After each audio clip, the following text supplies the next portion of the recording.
Thousands of years ago, people sat around the campfire and told stories to ponder their existence.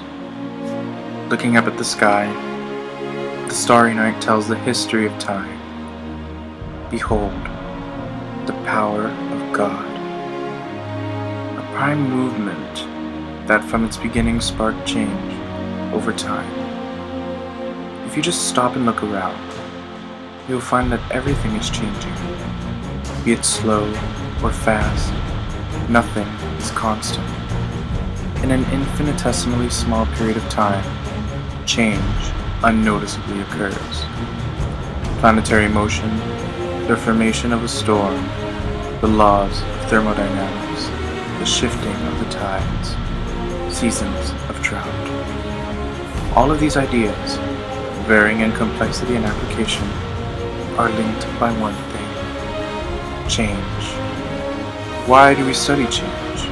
Is it because we ourselves are prone to it? Does the world just make sense because of it? Or are all systems governed by it?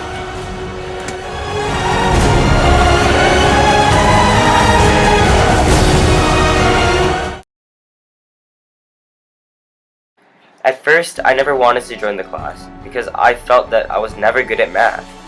I barely averaged a B in Algebra 2, and I thought that skipping pre-calculus would be the end of me. When I told my counselor that I would not like to be in the class, he sat me down and told me that no matter how hard I begged, he was not going to keep me in pre-calculus. I was beyond angry with him. But in time, I realized that he had done that to help me. I hold no grudges over what he did. He believed in me, and because of that, I never felt so appreciative of the subject before. I'm not gonna lie, calculus is difficult at first, but like all things in life, it just takes practice. Calculus forced me to think of everything I do in a different and more systematic way. My thought process became more orderly, and I began to ponder over even the most basic things in their behaviors. Who else can say they analyze particle motion? At first, I didn't know how to handle calculus.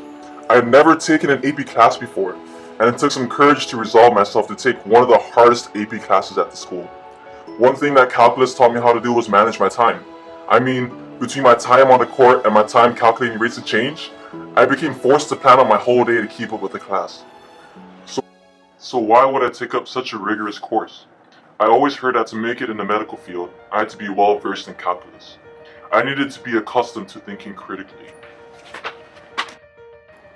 Calculus was my opportunity for a challenge. I didn't want to be in a classroom where I wasn't pushed hard enough. In the beginning, I wasn't apprehensive of the course because I was actually excited to see how far I could go.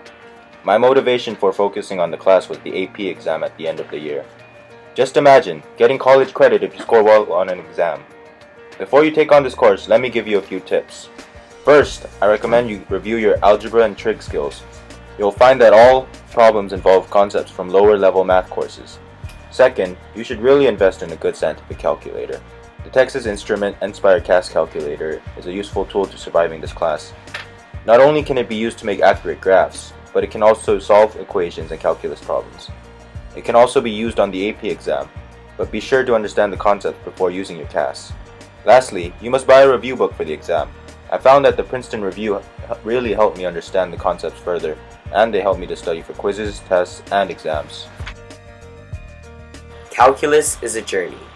It is a chance to discover limitless possibilities. It is an opportunity to think in ways you never thought possible. There are roughly 162 days of school, but will you be here on day 1? So what do you say? Are you in?